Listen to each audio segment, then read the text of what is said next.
The voice of Isaiah, hope in the midst of darkness. Throughout the centuries, few voices have resonated through the corridors of time with as much strength, poetry, and divine depth as that of Isaiah. His words rise from the ashes of despair and sing of a hope so radiant that it defies the very gravity of suffering.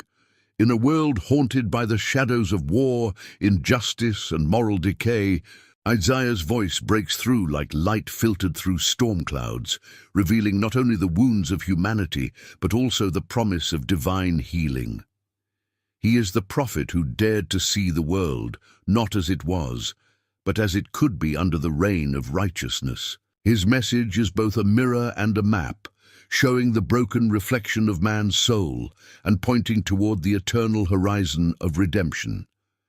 Isaiah lived in turbulent times. The kingdoms of Israel and Judah were trembling under the weight of political corruption and spiritual decay. The threat of the Assyrian Empire loomed like a dark storm over the region, and faith had turned into ritual, a hollow echo of devotion that no longer reached heaven. Into that silence, Isaiah was called, a man touched by a vision so overwhelming that his very lips were purified by fire. His life became an instrument through which divine truth spoke directly to human hearts. To read Isaiah is to stand at the threshold between heaven and earth. His words do not merely describe, they reveal. They peel back the veil that hides eternal reality from mortal sight. His prophecies move between time and eternity, between the immediate and the ultimate. He sees not only the collapse of kingdoms, but the coming of a new one, not built by human hands, but by the will of God. He foresees the birth of a child who would embody peace, justice, and truth. He envisions a suffering servant who would bear the pain of the world. And above all, Isaiah invites the listener to see beyond the chaos of the present moment, to glimpse the divine order that underlies all apparent disorder. Isaiah's message is timeless because the darkness he spoke into has never truly left the human heart. We too live in days when nations rise and fall, when truth seems drowned by noise, and when people hunger for meaning in a wasteland of distraction. Yet the voice of Isaiah still speaks, quietly, powerfully, insistently. It calls us back to the center, to the presence of the Holy One who reigns above all kingdoms. His words remind us that no darkness is final, and that divine purpose still moves silently through history. This journey through the book of Isaiah is more than an intellectual exploration. It is a spiritual pilgrimage. To walk with Isaiah is to learn to see with new eyes, to feel the ache of divine compassion, and to understand that hope is not the absence of pain. It is the light that burns even within it. The voice of Isaiah does not promise an easy road, but it offers a path illuminated by divine presence. It teaches us that faith is not a passive belief, but a living force that transforms despair into endurance, judgment into justice, and loss into renewal. Let us step now into the heart of Isaiah's message, into the tension between judgment and mercy, exile and restoration, silence and song. For in his words we find not only the story of a people long ago, but the echo of our own souls seeking light amid the shadows. The call of Isaiah, a vision of holiness and human frailty. The story of Isaiah begins with a vision, a moment so transcendent that it would forever define his mission. In the year that King Uzziah died, Isaiah saw the Lord seated upon a throne, high and exalted, and the train of his robe filled the temple. Seraphim hovered above him, proclaiming, "Holy, holy, holy is the Lord of hosts. The whole earth is full of his glory." The foundations trembled, the temple filled with smoke, and Isaiah fell to his knees.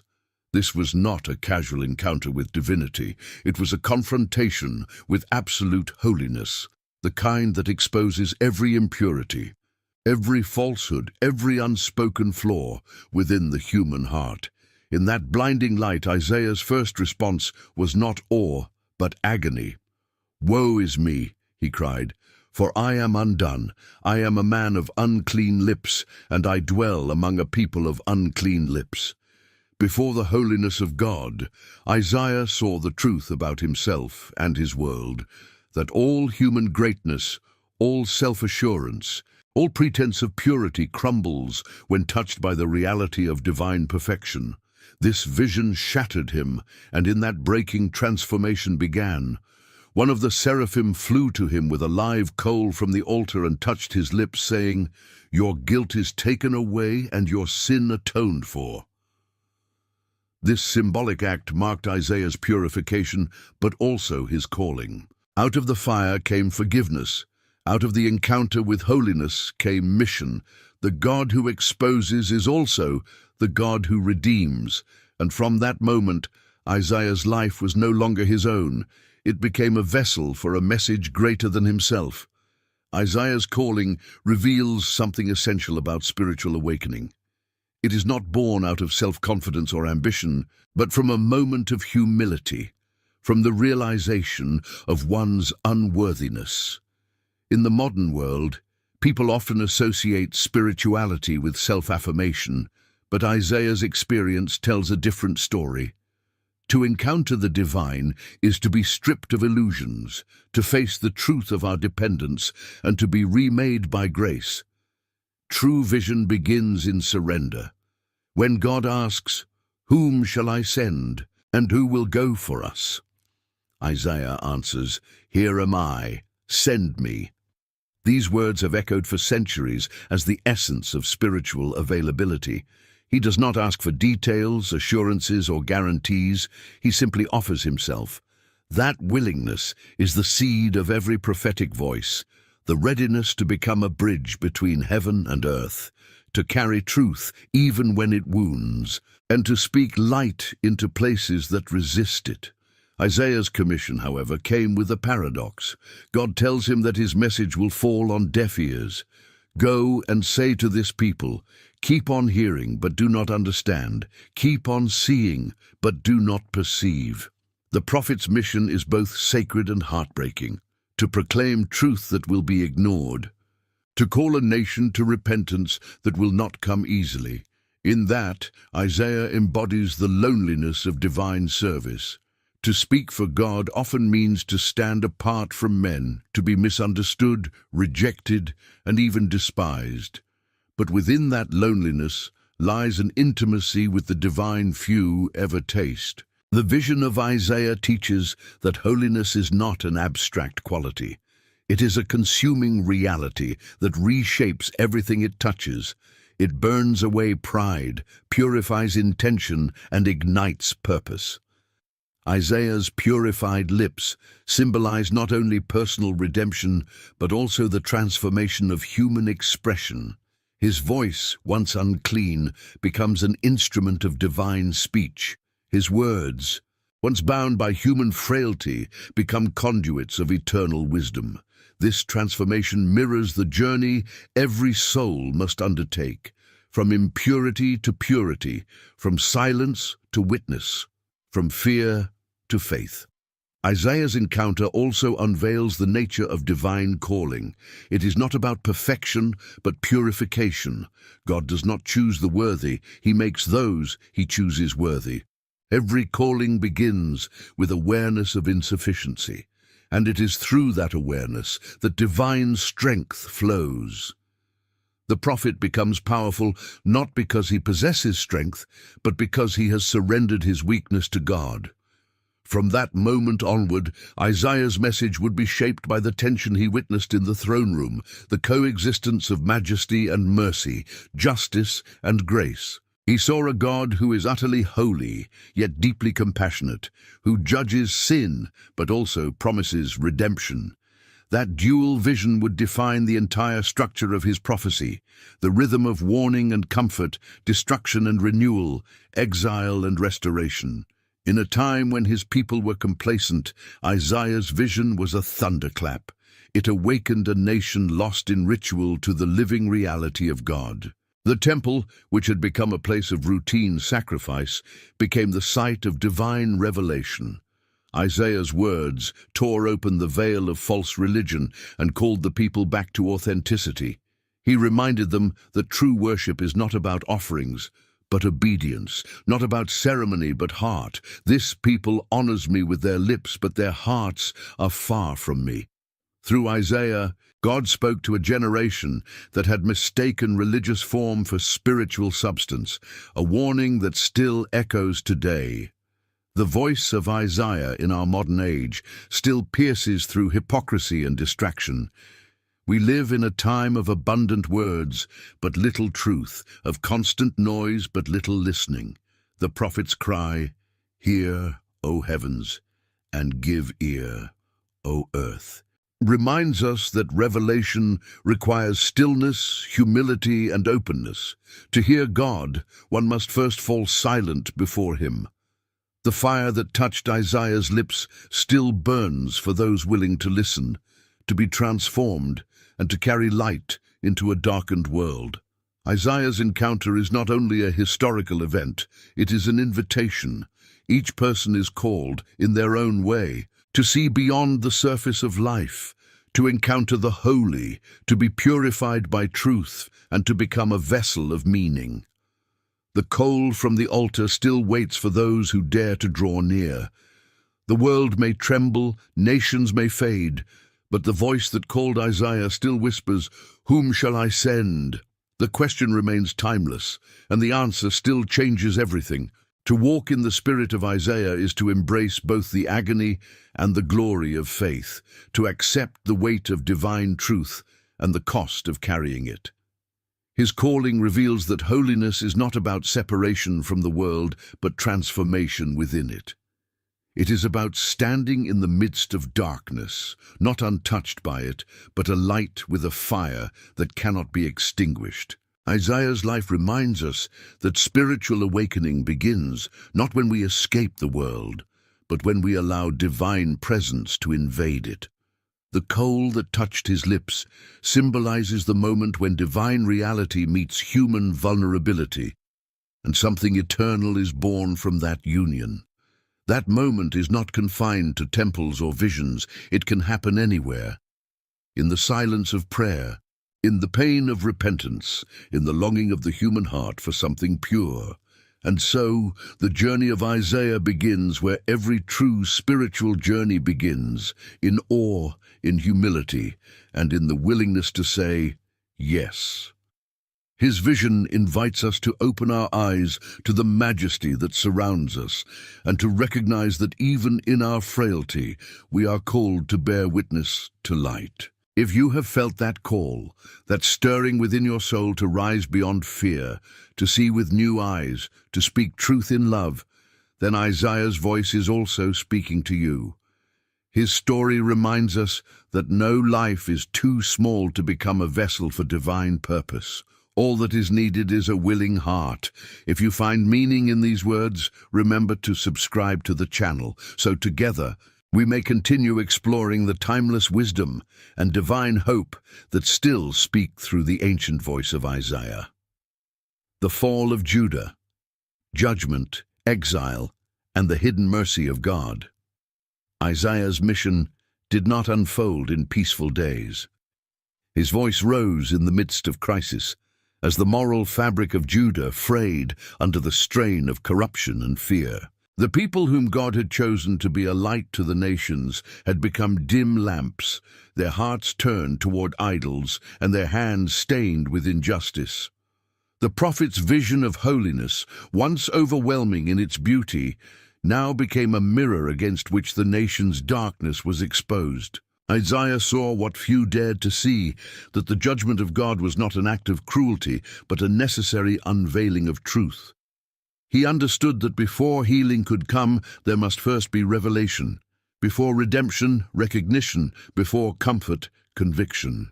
The fall of Judah was not merely political or military, it was spiritual.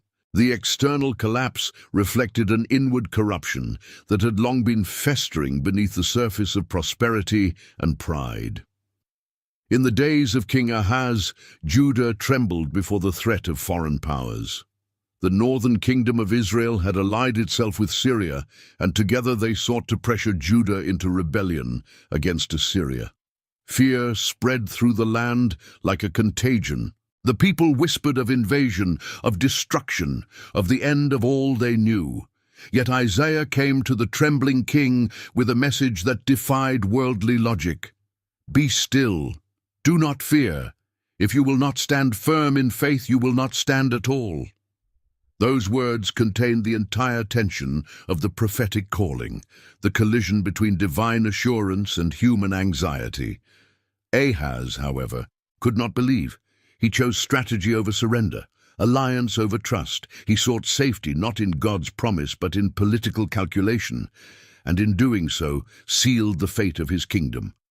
For Isaiah understood what the king could not: that every alliance built on fear is a covenant with collapse. Isaiah's prophecy in this moment reveals one of the great paradoxes of spiritual history, that God allows nations and individuals to fall so that they may finally rise in truth.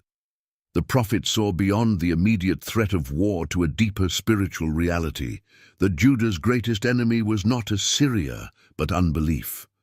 The walls of Jerusalem might have stood tall, the temple might have glimmered in the sun, but the heart of the people had turned cold. They offered sacrifices without sincerity, sang hymns without humility, and practiced religion without righteousness. God's words through Isaiah were piercing. Your hands are full of blood. Wash yourselves, make yourselves clean. Remove the evil of your deeds from before my eyes. Learn to do good. Seek justice. Correct oppression, bring justice to the fatherless, plead the widow's cause. The people's worship had become a mask for moral decay, and Isaiah tore that mask away. The fall of Judah, therefore, was not a sudden event, but a slow erosion. It began in the heart long before it reached the walls. The prophet watched as wealth bred arrogance, power corrupted leaders, and truth was silenced by comfort. Woe to those who call evil good and good evil, he cried, who put darkness for light and light for darkness.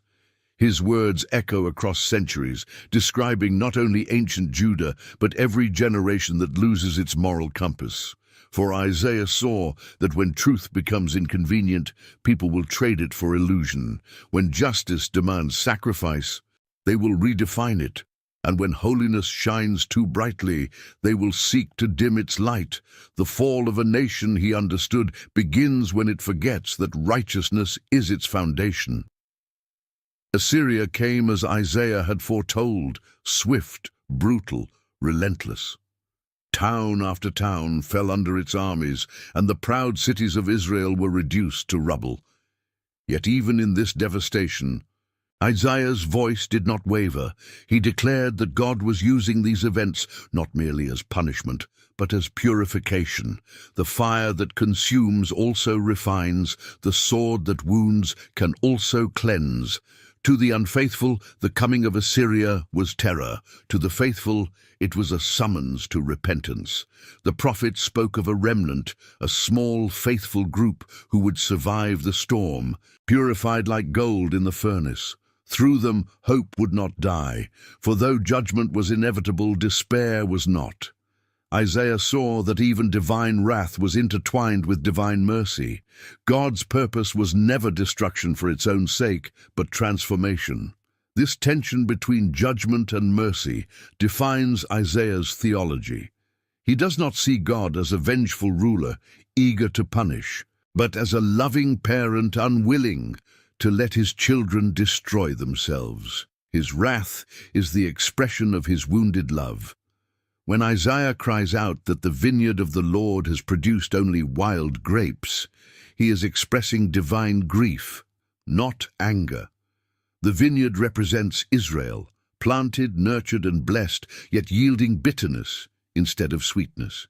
God asks, "What more could I have done for my vineyard that I have not done?" It is the voice of heartbreak, the judgment that follows, the removal of protection, the allowance of invasion, is the painful consequence of freedom misused. God allows his people to taste the fruit of their own choices, so that they may one day hunger for righteousness again. Amid this storm of prophecy, Isaiah's words also reach toward hope. He foresees a time beyond judgment, when out of the fallen stump of Israel a new shoot will emerge, a child born, a son given, who will be called Wonderful Counselor, Mighty God, Everlasting Father, Prince of Peace.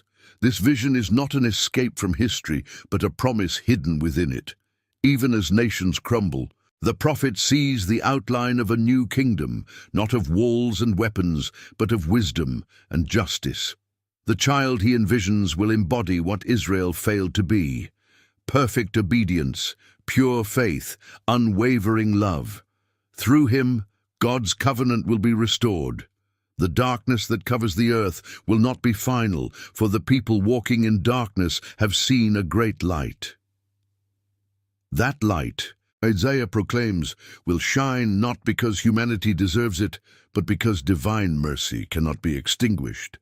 Yet before that dawn, the night must deepen. The fall of Judah intensifies under the reign of Hezekiah, a king who sought reform, yet was also tempted by pride. When Hezekiah trusted God, miracles happened. The Assyrian army was turned back, Jerusalem was spared, and faith was renewed. But when he later flaunted his wealth before foreign envoys, Isaiah saw the seeds of future downfall. The prophet warned him that the treasures of the kingdom would one day be carried away to Babylon, and his descendants would serve as captives in a foreign land. The message was clear: even temporary faith cannot shield a nation from the long consequences of arrogance. Judah's survival during Isaiah's lifetime was not a victory of politics, but an act of divine patience. The exile was delayed, not cancelled. Isaiah's prophetic insight into exile was profound. He saw it not merely as displacement, but as divine pedagogy, a lesson in humility. The people who had forgotten their dependence on God would learn it again in the silence of Babylon. The temple would fall, but in that loss they would rediscover that God was not confined to stone or ritual. The exile would strip them of identity, but through that stripping, a new identity would be forged. One rooted not in nation or power, but in covenant and faith. Isaiah's vision of exile reveals a truth that transcends time. That divine love sometimes allows loss to become the teacher of truth. The God who casts down also raises up, and the God who allows silence also prepares new songs. Throughout his prophecies, Isaiah returns again and again to the theme of the remnant. This concept becomes a thread of hope woven through the fabric of judgment. Though the majority will fall away, a small group will remain faithful. This remnant is not chosen for its perfection, but for its perseverance. It represents the soul of humanity that refuses to surrender to despair, the spark that refuses to die in the cold wind of exile.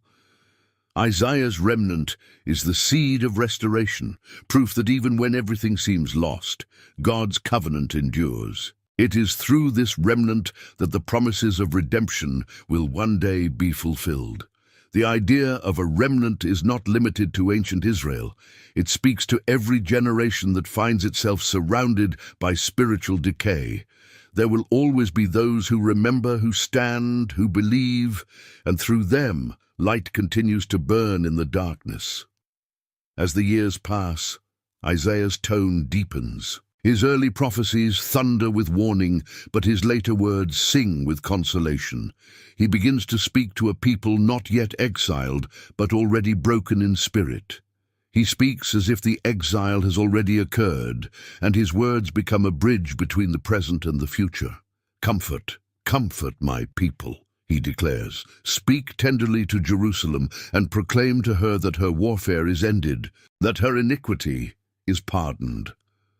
The shift in tone marks a shift in revelation. Judgment has done its work. Now mercy takes the stage. The same voice that once pronounced doom now whispers comfort. It is as though God, having allowed his children to fall, now kneels beside them in the dust, offering his hand to lift them up again. Isaiah's message of comfort is not sentimental. It does not deny the pain of exile or minimize the suffering that preceded it. Instead, it transforms that pain into the soil of renewal. The exile becomes a womb of rebirth. Every valley shall be exalted, and every mountain and hill made low. The crooked places shall be made straight, and the rough places plain. These poetic words describe not only the restoration of Israel, but the leveling of the human heart.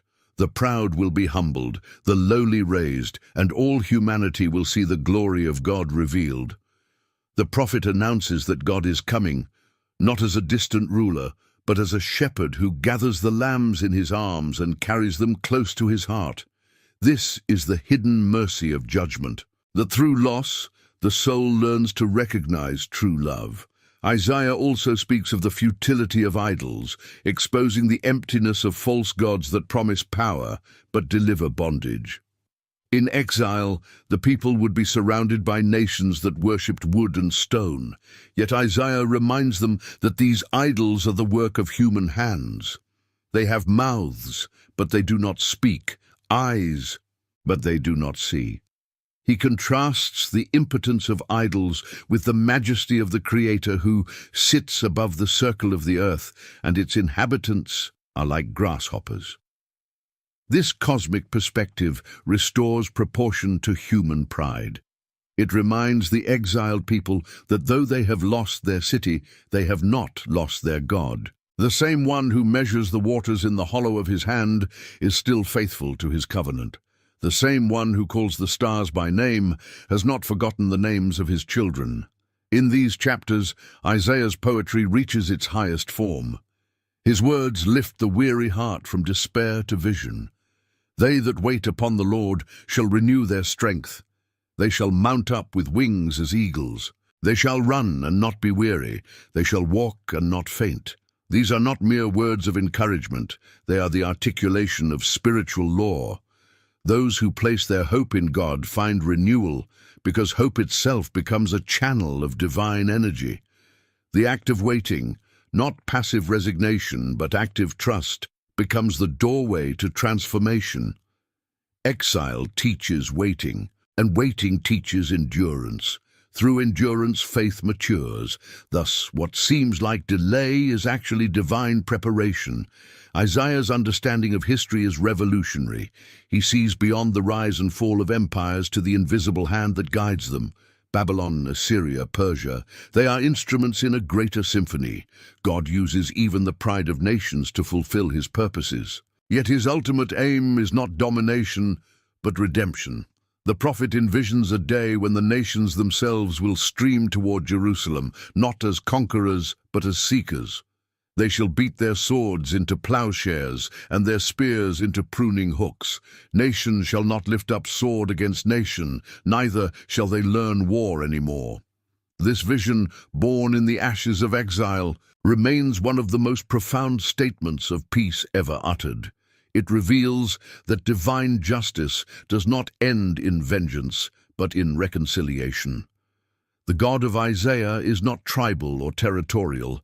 He is universal, seeking the healing of all creation. But even this grand vision contains a deeper mystery, the figure of the suffering servant. Isaiah begins to speak of one who will bear the sins of many, who will be despised and rejected, a man of sorrows acquainted with grief. Through his wounds, others will be healed. This image shatters the logic of power and replaces it with the logic of love. The servant does not conquer by force, but by sacrifice. He does not rule through domination, but through compassion. In this figure, Isaiah glimpses the ultimate revelation of God's character, mercy embodied in suffering. The servant's pain is not meaningless, it becomes redemptive. The exile of one becomes the restoration of many. Through this vision, Isaiah unites judgment and grace in a single act, the victory of love over evil through endurance. In this, Isaiah speaks not only to Israel, but to every soul that has tasted exile, every heart that has wandered far from home. His message is that even in the darkest night, God's purposes are still unfolding. The exile of the soul, the seasons of loss, the silences of heaven, all of these are stages in the hidden work of grace. Just as Judah would one day return to its land, so too can every person return to their center, to the divine presence that never truly left them. The path home is paved not by pride, but by humility, not by strength, but by surrender. The fall of Judah, then, becomes a mirror of the human condition. We fall not because we are forgotten, but because we must learn dependence. We wander not to be lost, but to rediscover love. Through all of Isaiah's warnings and promises, a single thread runs unbroken, the conviction that God is both just and merciful. He cannot ignore sin, but neither can he abandon his creation. His holiness demands purification. His love ensures restoration. The fire that consumes the chaff also preserves the seed. The exile that breaks pride also heals the heart. Isaiah's greatness lies in his ability to hold these truths together without contradiction. In his vision, justice and mercy are not enemies, but partners. The fall of Judah, though tragic, becomes the stage upon which divine faithfulness is revealed in its fullest form. As history moved forward, Isaiah's words proved true. Babylon rose and fell. The exiles returned. The temple was rebuilt. Yet the deeper fulfillment of his prophecies awaited another dawn. The birth of the child he had foreseen, the suffering servant who would turn exile into reconciliation, death into life. But even before that fulfillment, Isaiah's message sustained generations. His words gave exiles courage to sing by the rivers of Babylon. His vision of hope inspired faith when the world seemed silent. And today, his voice continues to echo across the ages, reminding us that divine purpose still moves beneath the surface of chaos, that every fall conceals the possibility of resurrection. Isaiah teaches that hope is not naive optimism, but disciplined trust. It is not denial of darkness, but defiance of it. Hope stands in the ruins and still believes in restoration. It sees beyond what is to what can be. It hears the whisper of God, even when the world is deafened by despair. That is why Isaiah's message remains vital in every age.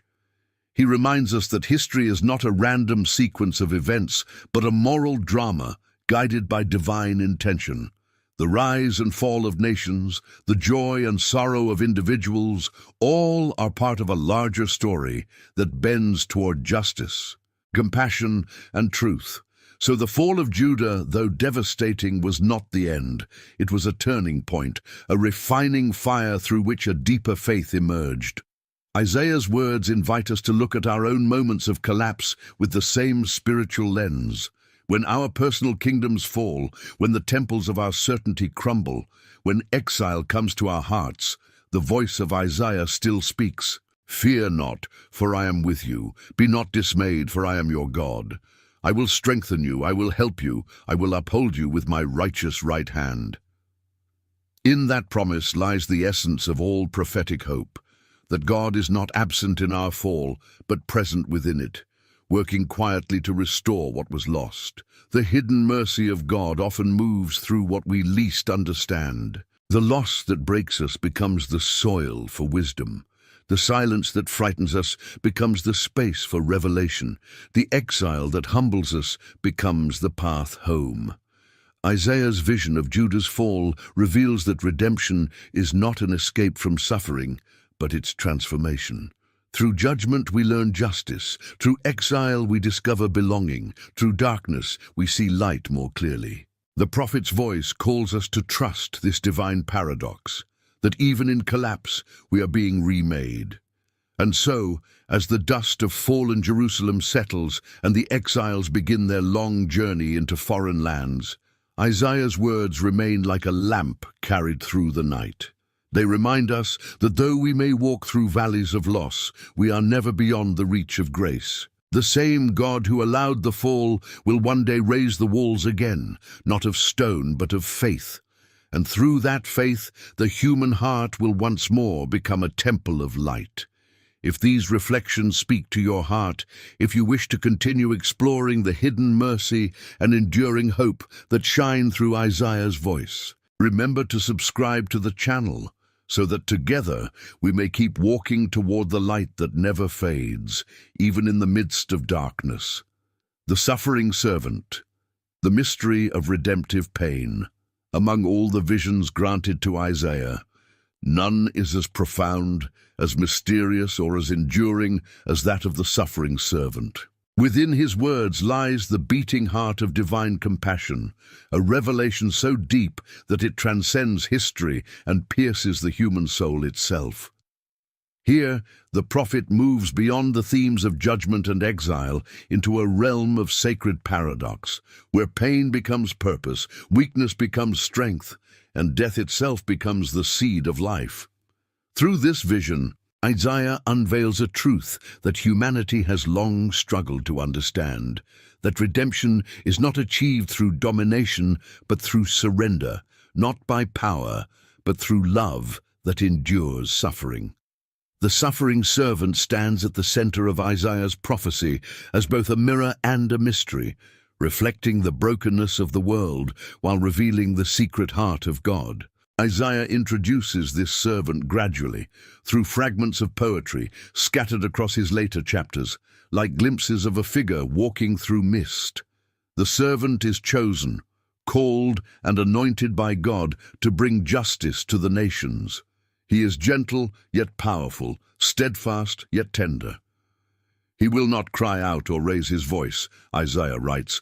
A bruised reed he will not break, and a faintly burning wick he will not quench. The servant's mission is not to crush, but to heal, not to conquer through violence, but to restore through compassion. He embodies divine humility, the quiet strength that lifts rather than oppresses. In him, Isaiah sees a different kind of leadership, one rooted not in the pride of kings, but in the patience of love. Yet as the vision unfolds, the path of this servant becomes increasingly dark. He is despised and rejected by men, a man of sorrows acquainted with grief. The very people he came to heal turn their faces from him. He is misunderstood, humiliated, and abandoned. The world mistakes his suffering for divine punishment, assuming that he must be cursed by God. But Isaiah pierces through this illusion with one of the most startling declarations in all of Scripture. He was pierced for our transgressions, crushed for our iniquities. The punishment that brought us peace was upon him, and by his wounds we are healed. Here the prophet reveals a cosmic exchange, innocence suffering for guilt, love bearing the weight of betrayal, life offered for those who walk in death. The servant becomes the vessel through which divine mercy flows into human misery. He does not merely endure suffering, he transforms it. To understand Isaiah's vision, one must set aside human notions of justice. The logic of heaven does not follow the logic of men. In our world, strength dominates and weakness is despised. In God's world, the opposite is true. The servant's suffering is not defeat, but victory disguised in pain. He embodies a divine reversal in which humiliation becomes exaltation and silence becomes the language of salvation. He was oppressed and afflicted, yet he opened not his mouth. In this silence lies the most eloquent testimony of love. The servant accepts the cruelty of others without retaliation, absorbing violence into compassion. His submission is not weakness but wisdom, the willingness to endure evil without becoming its reflection. Through this act, Isaiah reveals that the most powerful force in the universe is not wrath, but mercy. The suffering servant carries not only the pain of Israel, but of all humanity. He stands as a representative of the human condition itself, bearing loneliness, rejection, and loss so that none of these things will ever be meaningless again. His wounds become sacred symbols, his sorrow a bridge between divine perfection and human frailty. In him, the great distance between heaven and earth is reconciled. Through his suffering, Isaiah shows us that God does not remain aloof from human agony. He enters it, feels it, redeems it. The servant's pain is therefore not an accident of history, but the revelation of divine empathy. It tells every broken heart that God knows, God sees, and God weeps with us. Yet Isaiah does not stop at sorrow. The vision of the servant moves from humiliation to exaltation. After describing his suffering and death, the prophet declares that he shall see the travail of his soul and be satisfied. By his knowledge my righteous servant shall justify many, for he shall bear their iniquities. The one who was despised becomes the source of redemption. The one who was buried in darkness becomes the light of nations. In this final triumph, Isaiah unveils the mystery of resurrection long before it was understood, that from the grave of despair springs the garden of renewal. The servant's reward is not escape from suffering, but the transformation of it. He does not return to power as men imagine it. His victory is spiritual, eternal, and absolute. To grasp the full depth of Isaiah's vision, one must also consider its context. He spoke to a people crushed by exile, their faith shattered, their hope extinguished. To them, the idea of a suffering Savior must have seemed absurd. They longed for a conqueror, a liberator who would break their chains by force. Instead, Isaiah presents a servant who conquers through love. This inversion of expectation is the very essence of divine revelation. God's ways confound human logic because they aim not merely to change circumstances, but to transform hearts. The servant's victory is not political, but spiritual. He liberates the soul before he restores the nation. Isaiah thus redefines the meaning of salvation.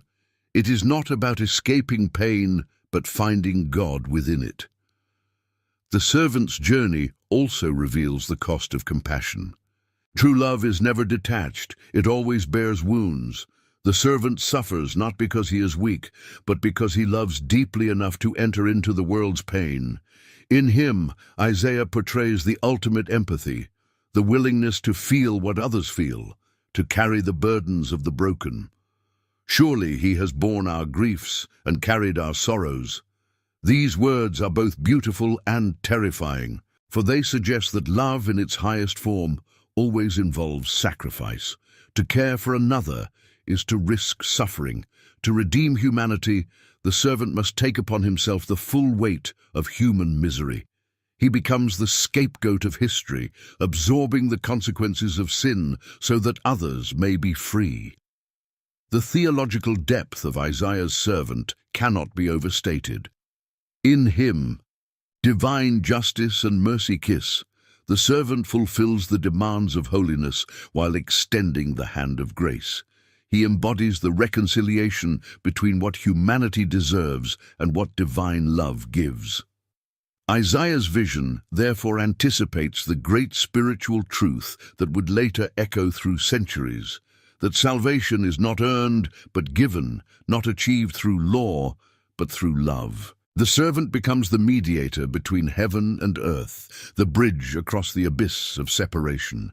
His suffering does not simply appease divine wrath, it reveals divine nature.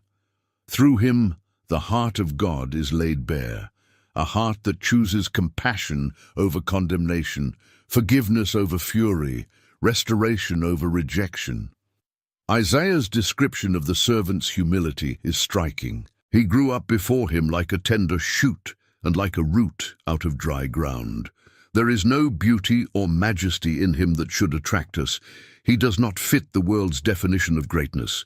He comes quietly, without spectacle or status, hidden in ordinariness. This anonymity is part of the mystery. Divine glory often enters the world disguised in simplicity. The servant's lack of outward splendor allows the light within him to shine all the more clearly. Through him, Isaiah teaches that true greatness is not found in appearance, but in character, not in possession, but in purity, not in dominance, but in devotion. The world may overlook such a person, but heaven recognizes him as its instrument. The imagery Isaiah uses to describe the servant's suffering is raw and unflinching. He is wounded, bruised, stricken, cut off from the land of the living. These words convey more than physical pain. They express the total experience of alienation. The servant is isolated not only from men, but from the comfort of divine presence. He enters the deepest form of abandonment, so that no human being will ever be truly alone again. In his silence before accusers, in his acceptance of injustice, he demonstrates the power of non-retaliation. His endurance becomes a revelation of divine strength, the strength to love in the face of hatred, to forgive in the presence of cruelty. This is the heart of redemptive suffering, not merely enduring pain, but transforming it into a vessel of grace. For Isaiah, this vision of the servant is not an abstract theological concept. It is the answer to the problem of evil. The prophet lived in a world where violence and injustice seemed to prevail, where the innocent suffered and the wicked prospered. In the servant, he sees that God does not explain suffering from a distance, but enters it personally. Evil is not overcome by argument, but by absorption.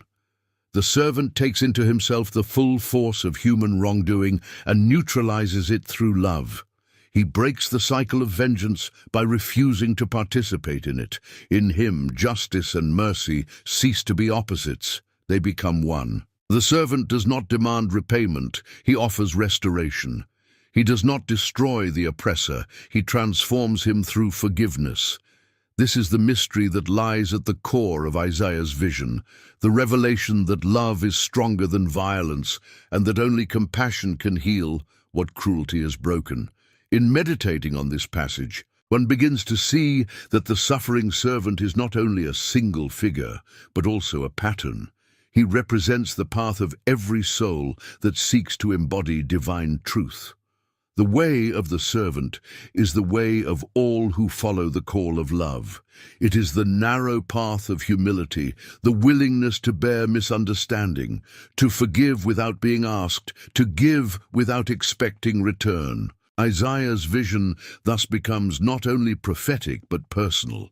It calls each person to participate in the mystery of redemptive pain, to transform suffering into compassion rather than resentment, to allow wounds to become sources of wisdom rather than bitterness.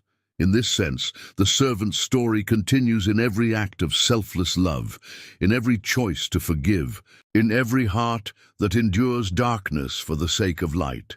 Isaiah also links the servant's mission to the restoration of Israel and the nations. The suffering he endures is not isolated. It ripples outward through history. His obedience becomes the seed of global renewal. It is too small a thing, God says through Isaiah, that you should be my servant, to raise up the tribes of Jacob and bring back the preserved of Israel. I will make you a light for the nations, that my salvation may reach to the ends of the earth. This expansion of vision reveals the universality of divine compassion. The servant's suffering is not for one people alone, but for all creation. His wounds open the door for the healing of the world. Isaiah thus lifts his audience beyond the narrow confines of nationalism into the vast horizon of universal grace. The servant's endurance also teaches us about the rhythm of spiritual life. There is a time for speaking and a time for silence, a time for action and a time for surrender. Isaiah shows that the servant accomplishes more through stillness than through struggle. His silence before his oppressors is not resignation, but revelation. It reveals that true power needs no defense. In his quiet endurance, he exposes the emptiness of violence and the futility of hatred. His calm presence disarms his enemies, not by force, but by truth. Through him, Isaiah teaches that holiness is not reactive, but creative. It does not mirror evil, it transforms it. As Isaiah contemplates the end of the servant's journey, he speaks of his vindication. Therefore I will divide him a portion with the great, and he shall divide the spoil with the strong, because he poured out his soul unto death, and was numbered with the transgressors. The servant's reward is paradoxical. Having given everything, he gains all. Having descended into the depths, he rises beyond measure. His greatness is not measured by what he possessed, but by what he gave. His exaltation is not separation from the lowly, but identification with them. In him, humility becomes glory. This divine paradox, that loss becomes gain, death becomes life, lies at the center of Isaiah's message. It reveals that in God's economy, the only thing that is truly lost is what we refuse to give. For those who heard Isaiah's words in his own time, this message must have seemed almost incomprehensible. A suffering Redeemer was not what they expected, yet it was precisely what they needed. Isaiah was preparing the hearts of his people to recognize that salvation would come not through force, but through faith. Not through victory in battle, but through victory over the self. The servant shows that the greatest revolution in human history is not political, but spiritual. The transformation of the heart from pride to humility, from vengeance to forgiveness, from fear to love. The enduring power of Isaiah's vision lies in its universality. Every human being, at some point, encounters suffering that cannot be explained, pain that seems senseless, loss that defies reason.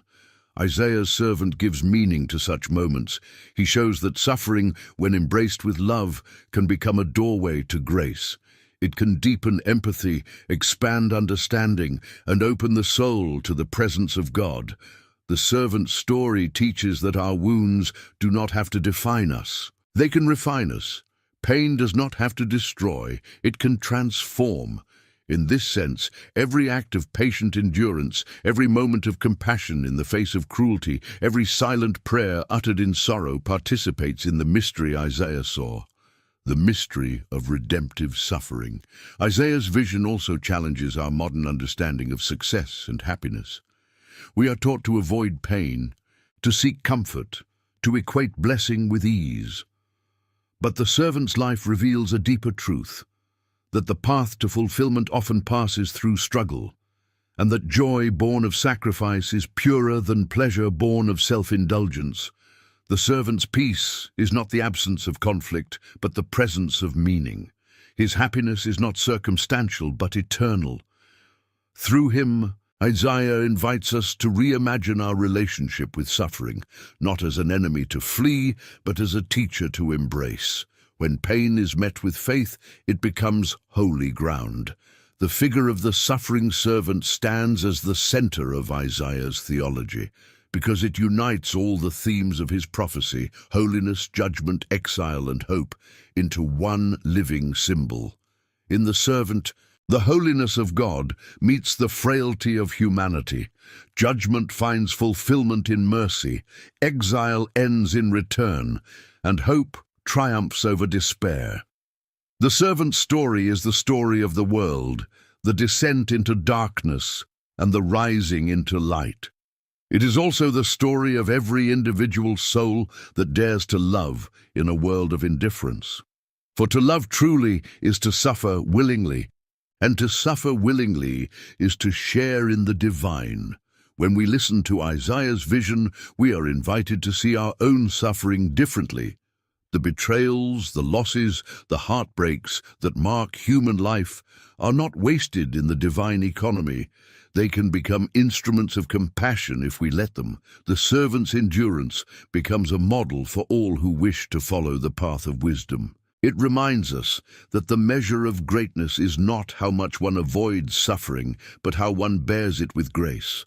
The pain we endure, when offered to God, becomes part of the world's healing. Every tear can water the seeds of future joy. Isaiah ends this vision not with despair, but with triumph. The servant, once crushed, now stands exalted. The one who was rejected becomes the cornerstone of redemption. Through his wounds, the nations find healing. Through his obedience, creation finds peace.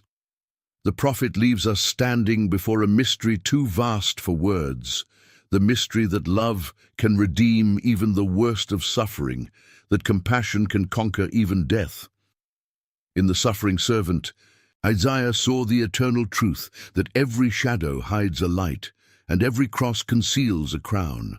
If this vision of the suffering servant has touched your heart, if it has reminded you that even in pain there is divine purpose and that love can redeem what life breaks, then I invite you to subscribe to the channel so that together we may continue to explore the timeless wisdom of Isaiah, the prophet who taught us that in the midst of darkness, suffering itself becomes the pathway to eternal light. The promise of restoration, a new heaven and a new earth. Isaiah's voice, having carried us through the thunder of judgment and the quiet agony of the suffering servant, now rises into one of the most luminous visions in all of sacred history, the promise of restoration. Out of the ashes of exile and the silence of pain, the prophet sees the dawn of something entirely new. He looks beyond the ruins of cities and the weariness of generations to a horizon where God's creative power once again moves with tenderness and purpose. His words become a bridge between despair and hope, between the broken world that is and the redeemed world that shall be. In these chapters, Isaiah's tone changes from lament to song, from warning to worship. He begins to describe not only the return of a people to their land, but the rebirth of creation itself. Through him, God reveals a dream so vast that it encompasses all life, a new heaven and a new earth, where peace reigns, justice flows like a river, and every tear is wiped away. This vision begins in the heart of restoration, the renewal of Israel.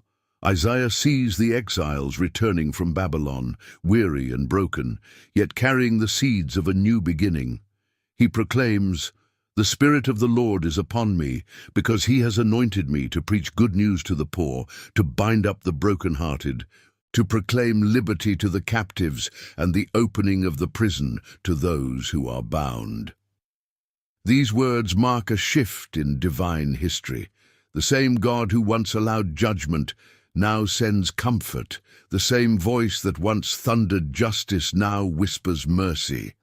Isaiah portrays God not as a distant ruler waiting for perfection, but as a healer entering the ruins of his people's hearts. Restoration begins not with walls or cities, but with souls. The good news that Isaiah speaks of is not political liberation alone, but inner renewal, the freedom that comes when the heart is reconciled to its Creator. As the prophet's vision unfolds, he describes a people clothed with garments of salvation and covered with robes of righteousness. This imagery conveys transformation from within, a cleansing so deep that even memory is purified. The stains of sin and shame are not merely forgiven, but forgotten. Though your sins are like scarlet, they shall be white as snow. Here, Isaiah expresses something revolutionary, the idea that divine forgiveness is not partial or temporary, but total. Restoration, in God's plan, is not about repair but recreation. The human heart, once marred by rebellion, is remade in the image of love. This renewal extends beyond individuals to communities. The ruined cities will be rebuilt, the desolate lands will bloom again, and the people will be called oaks of righteousness, the planting of the Lord. The image is organic, not mechanical. God's restoration is not imposed from above, but grows from within, like life returning to a dormant seed. Isaiah's poetry soars as he envisions Jerusalem restored, not the old city of pride and politics, but a symbol of divine dwelling among humanity. Arise, shine, for your light has come, and the glory of the Lord rises upon you. Darkness may cover the earth, he says, But the Lord will rise upon his people, and nations will come to their light.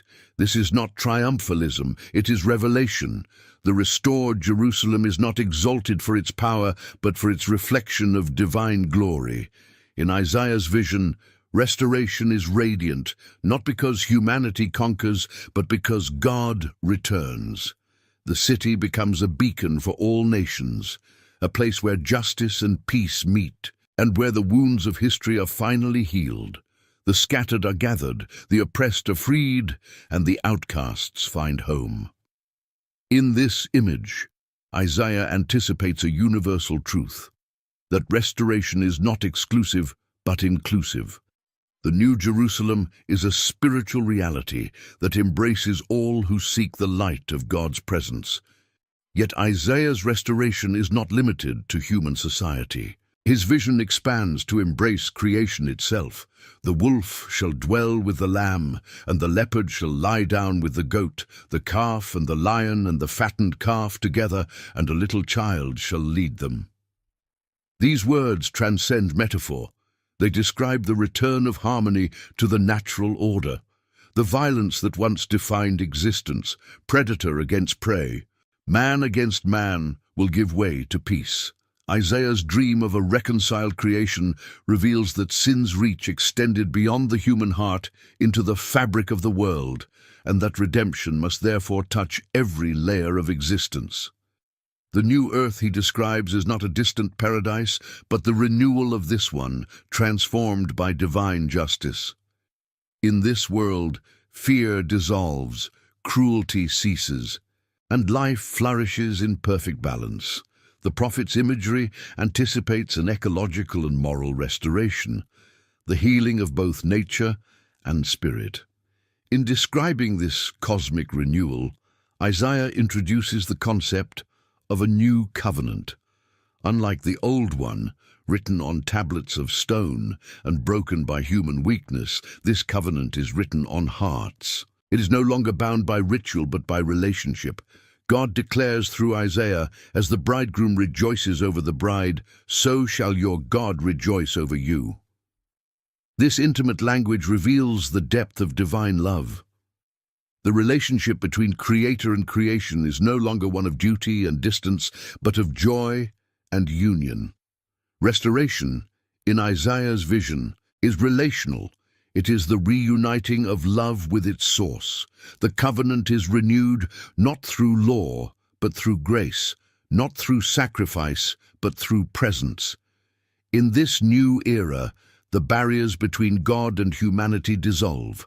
The divine no longer dwells only in temples made by hands, but within the human heart. Every person becomes a living sanctuary, every act of love a form of worship. As Isaiah continues, his vision widens to encompass the nations. He sees the day when all peoples will stream toward the mountain of the Lord, saying, "Come, let us go up to the mountain of the Lord, that he may teach us his ways, and we may walk in his paths." The law of love, once confined to Israel, becomes the inheritance of the world.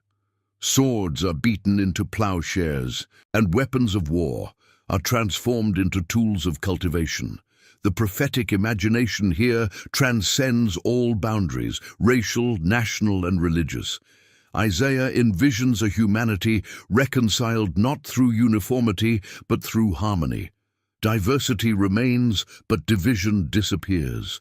Every nation retains its uniqueness, yet all are united under the reign of justice and peace. This global restoration marks the fulfillment of God's promise to Abraham, that through his descendants all nations would be blessed. In Isaiah's world, that blessing becomes visible reality. Yet, as always, Isaiah's vision carries both promise and responsibility.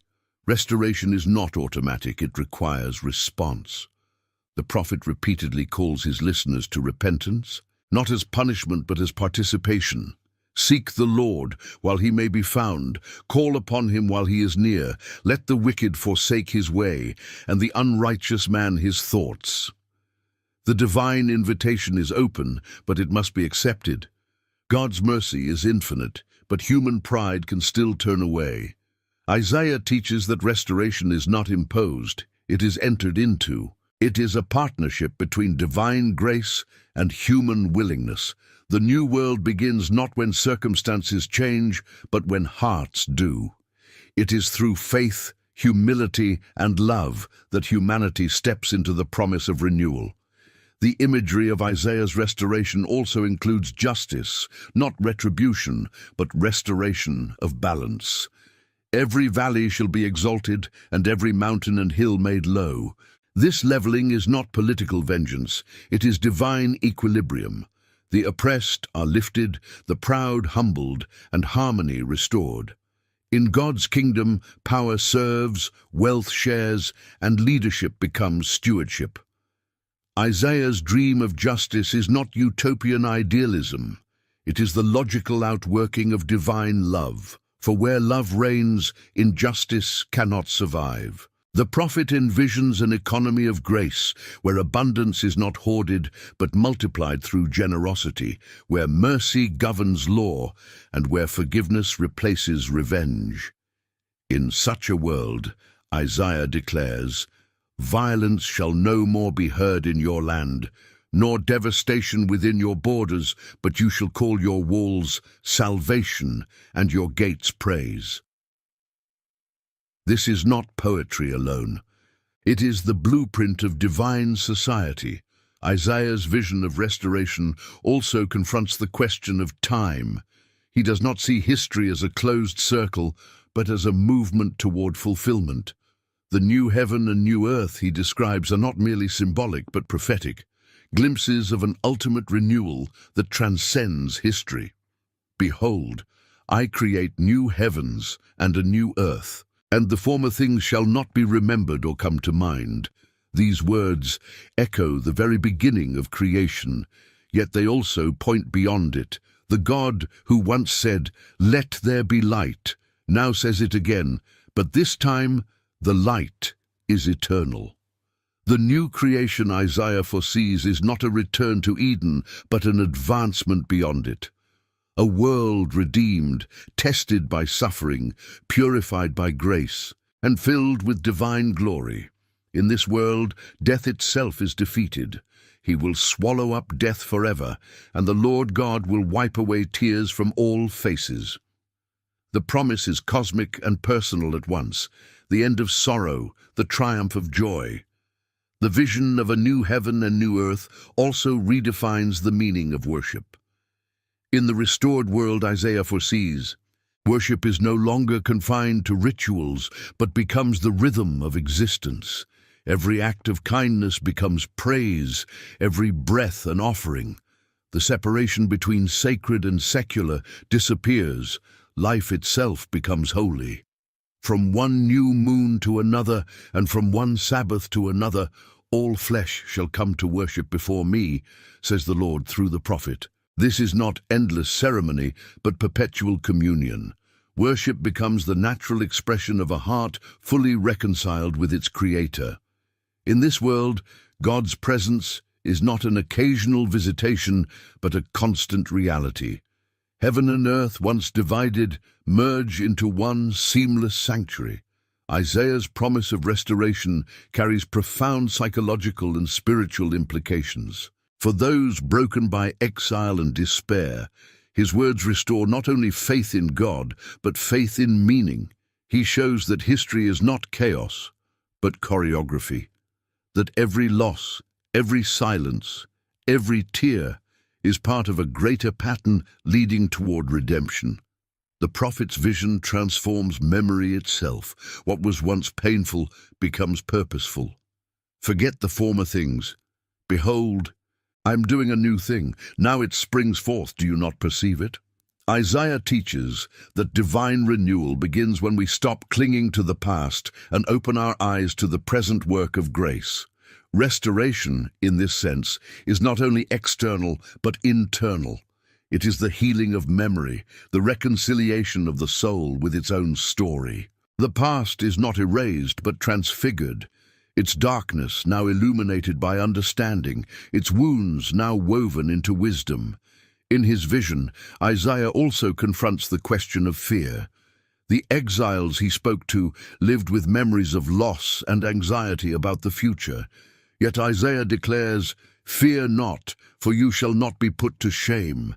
Restoration requires trust, the courage to believe in light even while standing in the dark. Isaiah's words remind humanity that divine promises are not fragile hopes, but firm realities. The God who began creation will finish it. The hand that allowed the fall also prepares the rising. Faith, therefore, is not naive optimism. It is the perception of divine constancy amid change. The prophet teaches that hope is not something we generate, but something we awaken to, a reality already unfolding beneath the surface of despair. When Isaiah speaks of the desert blossoming and streams flowing through wastelands, he is not describing miracles of nature alone, but miracles of the heart. The wilderness of fear can bloom with courage. The barren soil of sorrow can yield joy. Isaiah's restored world also redefines power. In the kingdoms of men, power is domination. In the kingdom of God, it is service. The prophet describes a ruler who leads not by decree, but by example, whose authority flows from righteousness rather than coercion. Behold, a king shall reign in righteousness, and princes shall rule with justice. Under this divine governance, leadership becomes an act of love. Those who rule do so for the sake of the weak, not at their expense. Isaiah's vision therefore transcends politics and enters the realm of moral transformation. True restoration, he shows, cannot be legislated. It must be lived. The new earth he envisions will not be built by force, but by faithfulness, not by conquest, but by compassion. This is the revolution Isaiah foresees, not of weapons, but of hearts. As Isaiah's prophecy nears its conclusion, his tone becomes almost musical. He speaks of everlasting joy, of songs rising from the redeemed, of creation itself joining in praise. The mountains and the hills shall break forth before you into singing, and all the trees of the field shall clap their hands. This symphony of restoration expresses the unity of all life in worship. The divisions between heaven and earth, spirit and matter, dissolve in harmony. Even the natural world, long subject to decay, participates in renewal. Through this cosmic music, Isaiah communicates a truth that theology alone cannot capture. That restoration is not merely correction, but celebration.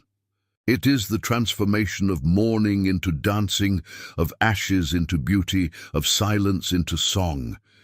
Yet Isaiah never allows this joy to become escapism. His vision of restoration is rooted in reality.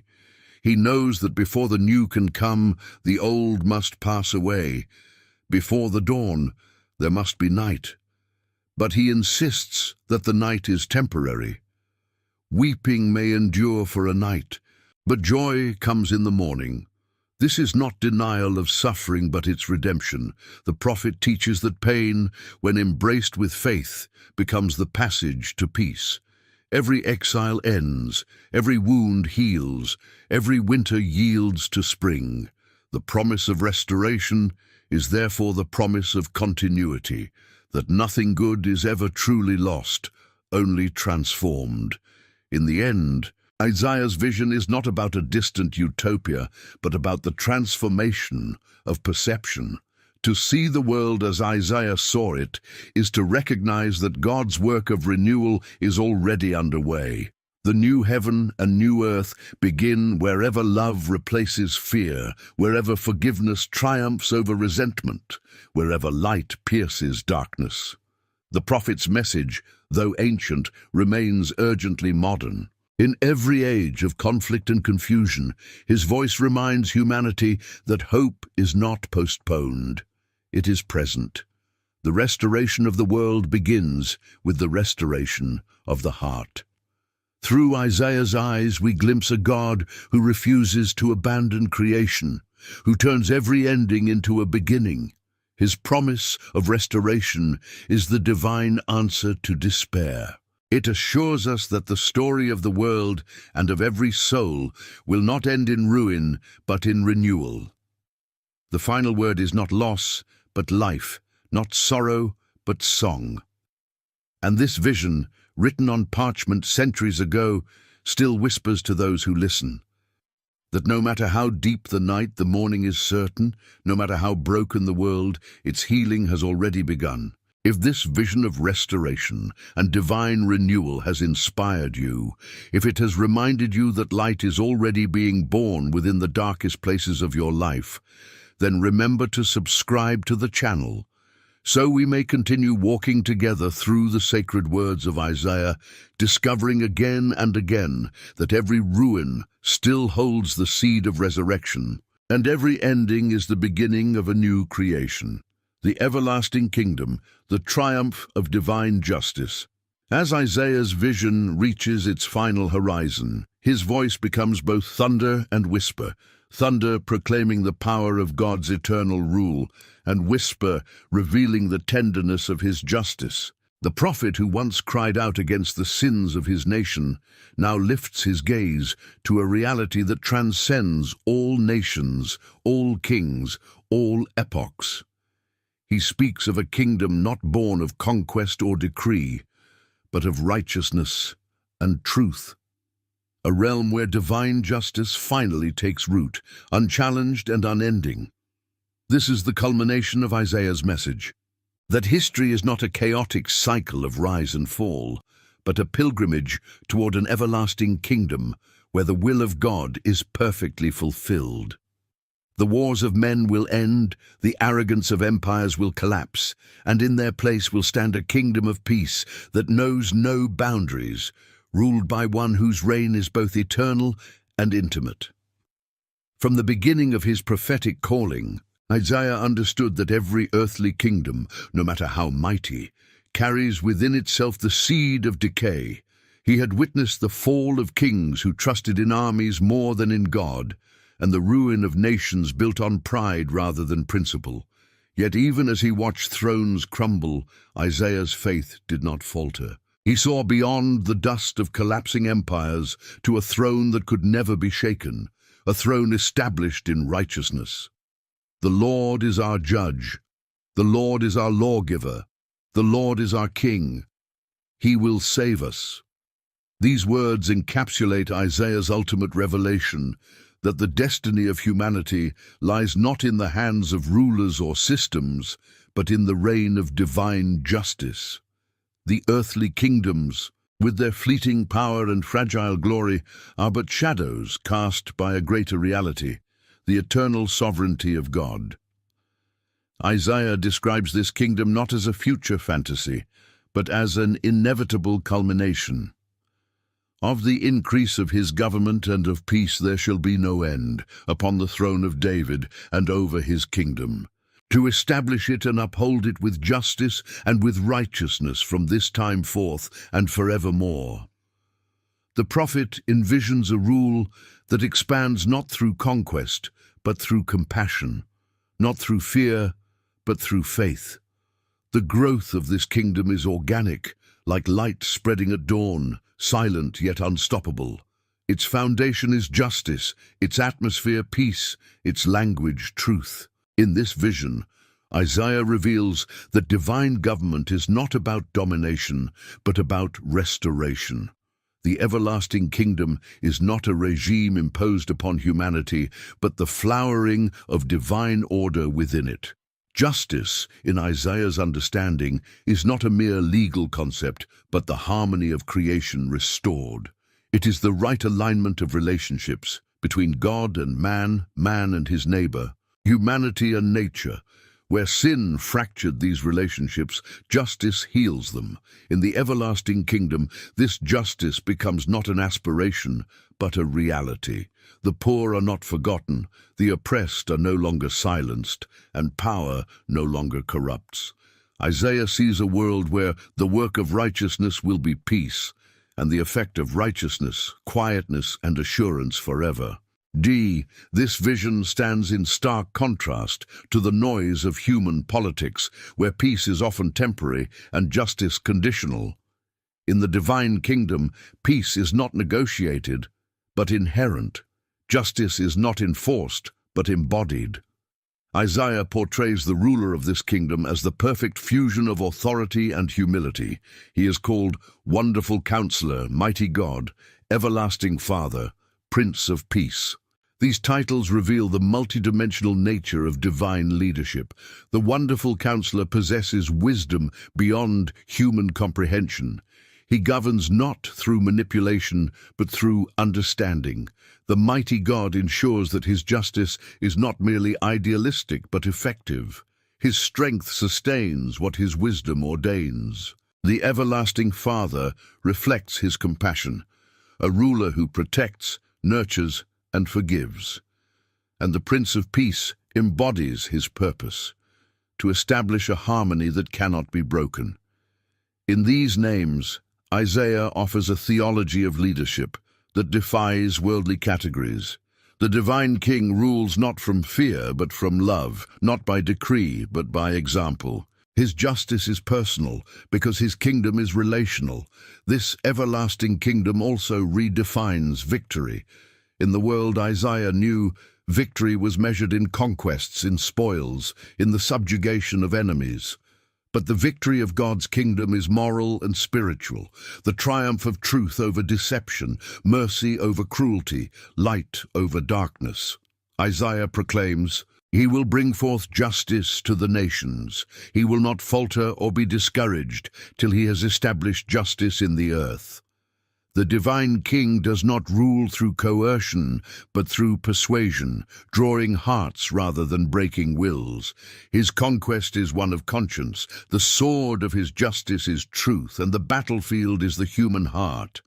In this way, Isaiah anticipates a new kind of revolution, not one of force, but of transformation. Evil is defeated not by annihilation, but by redemption. The oppressor is not merely punished, but converted. The victory of divine justice is inclusive, aiming not at the destruction of the wicked, but at their awakening. Isaiah's vision of the everlasting kingdom also restores meaning to human suffering. The pain of exile, the wounds of injustice, the tears of generations, none are forgotten. In God's plan, even sorrow has a role. The valleys of despair become the foundations of mountains of joy. The ransomed of the Lord shall return, and come to Zion with singing. Everlasting joy shall be upon their heads. They shall obtain gladness and joy, and sorrow and sighing shall flee away. In the everlasting kingdom, memory itself is healed. The tragedies of history are not erased but transfigured. The same events that once symbolized defeat become testimonies of grace. This is the depth of Isaiah's hope, that divine justice does not merely balance the scales, but transforms the entire equation. It turns mourning into dancing, exile into homecoming, and death into life. At the heart of Isaiah's prophecy lies a profound understanding of time. The everlasting kingdom is both already and not yet, a reality unfolding in the present, while awaiting its full manifestation in the future. Isaiah speaks of it with certainty, because, to the prophet, divine promises exist beyond the boundaries of time. What God declares is as sure as what he has already done. The future, in Isaiah's vision, is not uncertain but anchored in eternity. He sees history as a river flowing toward its destined ocean, turbulent, twisting, but guided by an unseen current that leads unfailingly to fulfillment. This perspective transforms despair into endurance. For those who trust in the promise, every moment of waiting becomes an act of faith, every hardship a preparation for glory. The everlasting kingdom is not merely an event to come, it is a reality to be lived into. Isaiah also perceives the moral requirements of those who belong to this kingdom. Divine justice demands human integrity. He who walks righteously and speaks uprightly, who despises the gain of oppression, who shakes his hands from holding bribes, who stops his ears from hearing of blood. and shuts his eyes from seeing evil, he shall dwell on high. The everlasting kingdom is not inherited through lineage or status, but through righteousness. It is not given to the proud, but to the humble, not to the powerful, but to the pure. Isaiah's ethics are inseparable from his eschatology. The world to come is shaped by the choices of the present. To live justly is to participate even now in the reality of God's reign. The kingdom grows wherever truth is spoken, compassion practiced, and forgiveness extended. It is both gift and responsibility, a grace received and a duty embraced. The triumph of divine justice, as Isaiah describes it, also involves the dismantling of false powers. The idols of the nations, symbols of greed, pride, and self-worship, are exposed for their emptiness. They have mouths, but they speak not, eyes, but they see not. In contrast, the Lord sits enthroned above the circle of the earth, and its inhabitants are like grasshoppers. The prophet's language is both poetic and devastating.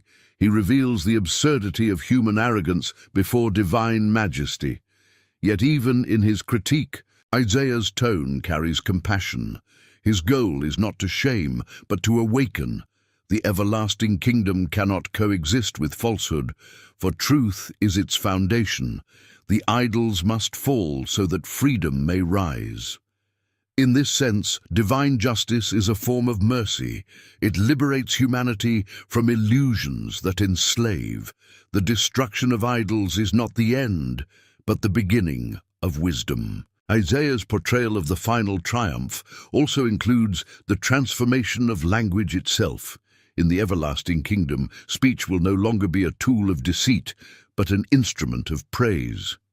Then I will give to the peoples a pure language, that they may all call upon the name of the Lord to serve him with one accord. The prophet envisions a world where words heal rather than wound, where communication unites rather than divides. This renewal of speech symbolizes the healing of human consciousness. Injustice begins with distorted words. Justice is restored when truth is spoken. In the new order, every tongue confesses, every heart aligns, every voice joins the eternal song of righteousness. The cacophony of pride gives way to harmony of praise. Isaiah also emphasizes the permanence of this kingdom. Unlike the fleeting empires of men, the reign of God endures without decline. The grass withers, the flower fades, but the word of our God stands forever. The prophet uses nature itself to teach humility. All that is human decays, but what is divine abides. This constancy becomes the source of hope for those who live amid instability. Nations may rise and fall, ideologies may come and go, but divine justice remains unshaken. The everlasting kingdom is therefore not an alternative to history, but its fulfillment. It is the point toward which every moment moves, consciously or unconsciously. Isaiah's message is clear. History is not a tragedy, but a pilgrimage, and its destination is peace. In the vision of the everlasting kingdom, Isaiah also presents a startling inclusivity. The barriers that once divided humanity, ethnicity, language, class, are dissolved. My house shall be called a house of prayer for all peoples. The invitation is universal. The kingdom of divine justice welcomes all who hunger for truth, regardless of origin. This universality is not the erasure of difference, but the harmony of diversity. Each nation, each person, contributes a unique note to the symphony of redemption. The universality of Isaiah's vision anticipates a truth that humanity still struggles to embrace. That divine justice is not tribal, but transcendent, not limited to the chosen few, but offered to all who choose the good. In this inclusiveness lies the moral grandeur of Isaiah's prophecy. The everlasting kingdom is not the privilege of the few, but the destiny of all creation. Isaiah's prophetic imagination reaches its zenith when he speaks of a new city, a city not built by human hands, but by the will of God. In this city light never fades, for the glory of the Lord is its sun. There is no temple, for God himself is the dwelling. There is no night, for darkness has been vanquished. This is the culmination of all longing, the union of heaven and earth, the reconciliation of the finite with the infinite. The city symbolizes permanence, community, and holiness. It stands as the fulfillment of every human aspiration for home, belonging, and meaning. In the everlasting kingdom, exile ends forever. The wanderer finds rest. The seeker finds vision. And love becomes the law written into the very fabric of existence. The triumph of divine justice also redefines strength. In Isaiah's world, strength belongs not to the mighty, but to the meek, not to those who grasp, but to those who give. They that wait upon the Lord shall renew their strength. They shall mount up with wings as eagles. Here, waiting becomes an act of power. Patience becomes courage. The citizens of the everlasting kingdom draw their vitality not from ambition, but from trust. Their resilience is not the result of striving, but of surrender. Isaiah teaches that faith is the highest form of strength because it aligns human will with divine purpose. In such alignment, the soul becomes invincible, for it no longer resists the flow of eternity, but moves with it. As Isaiah's prophecy draws to its close, his vision becomes one of sheer radiance. He sees creation itself rejoicing in the fulfillment of divine purpose. The mountains echo praise, the seas resound with joy, the trees clap their hands. Every fragment of existence participates in the triumph of justice. The cosmic scale of Isaiah's imagery reminds us that divine redemption is not limited to humanity alone. The everlasting kingdom encompasses all that exists. Every atom, every star, every living creature is drawn into harmony. This is not mere poetry, it is metaphysical truth. The universe itself is created for communion. The final victory of God is not domination, but unity, the return of all things to their source. Isaiah's vision also offers a profound personal comfort. For those who suffer injustice, who live under oppression, who cry out in silence, the promise of divine justice assures that nothing is unseen, nothing forgotten. Every act of cruelty will meet truth. Every hidden kindness will find reward. The everlasting kingdom is the vindication of faith. It is the assurance that goodness is never wasted, that righteousness is never futile. The moral structure of the universe, though often obscured, will one day be revealed in full clarity. In that revelation, every wrong will be made right, every sorrow turned to joy, every wound healed by love. This hope does not negate the pain of the present, but gives it meaning.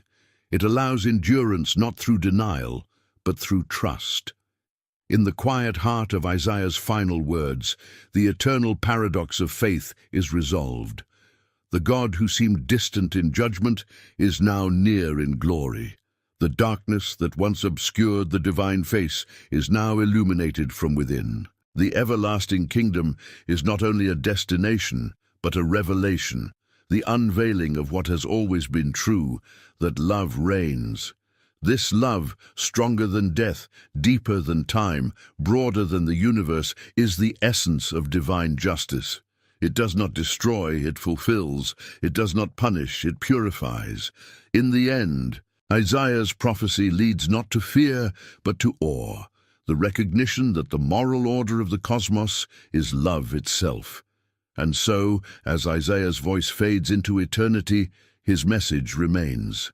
That beyond every empire, beyond every sorrow, beyond every failure of human justice, there stands a kingdom unshaken, radiant with righteousness and peace. The prophet's eyes saw what the world could not, the eternal dawn, rising beyond the horizon of history. In that dawn, all contradictions are reconciled, all divisions healed, all hearts made whole. The everlasting kingdom is not merely the end of the story, it is its true beginning.